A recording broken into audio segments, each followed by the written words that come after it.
Makinis, manipis, minsan, madungis, pero masarap. Mwah! Ikis. Sexy time na.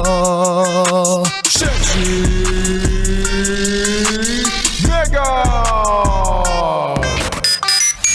Yes, friend, ngayong araw ng Lunes, na alam kong hate mo. Siyempre, andyan yung tinatawag na Monday Blues, andyan yung part na parang ayaw mo pang magtrabaho kasi bitin yung weekend mo, mga ganyan. Tinatamad ka, your brain is not braining.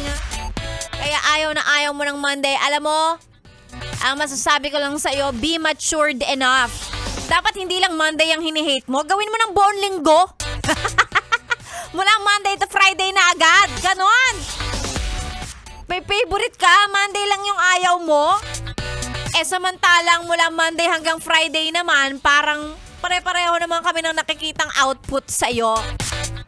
Pare-pareho kami ng nakikita ng vibe, na mood, ganon. Na para bang araw-araw ka namang ganyan, walang gana, wala sa mood, tinatamad. Tapos sasabihin mo, Monday kasi ngayon kaya parang alam mo yun, tinatamad ako. Hindi be, ganyan ka mula Monday hanggang Friday, wag kami.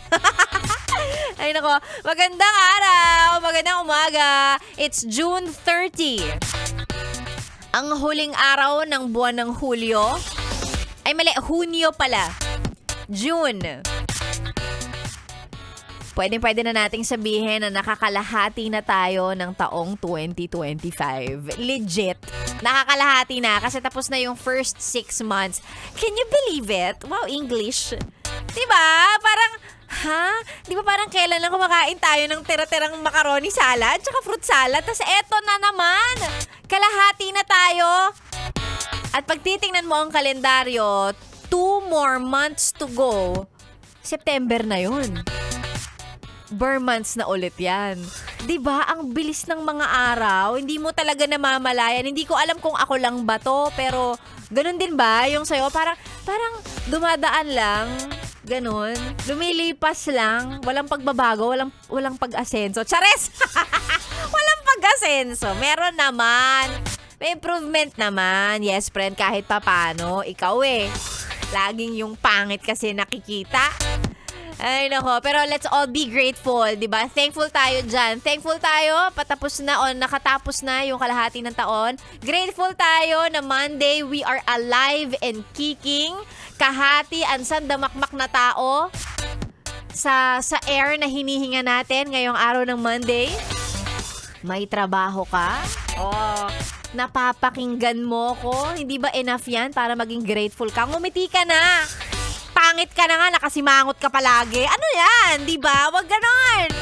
Ayan, ngiti-ngiti tayo. Sexy Mega na po ang niyong kasama. Tuloy-tuloy hanggang mamayang tanghali. Sa mga gustong magpa-shoutout, libre lang. Pero gaya ng lagi at araw-araw kong nire-remind sa'yo kung feeling galante ka, sige na kahit isang milk tea lang kapalit ng shoutout. Hindi na pera yung hinihingi ko pagkain na lang. Baka naman. Ang mga pa-shoutout po ay send sa ating Facebook page, DJ Megan, Yes FM. Basahin natin yung mga pa-shoutout na yan. Samahan ang picture ng radyo. Dahil gaya din ng lagi kong sinasabi, gustong-gusto ko nakikita yung mga maaalikabok ninyong radyo na konting-konti na lang bibigay na. Alam mo, susunod na magagawa tayo ng promo, radyo ang ipamigay natin. Tapos naka-Yes FM lang, di pwede ilipat. Gusto mo yun? Sexy Mega na po ang inyong kasama. Isa na mga pa-shoutout. Basahin natin yan mamaya. Ako po ang inyong kasama hanggang mamayang tanghali. Dito lang sa stasyong masarap pakinggan. 101.1 Yes FM. Solid! Good morning!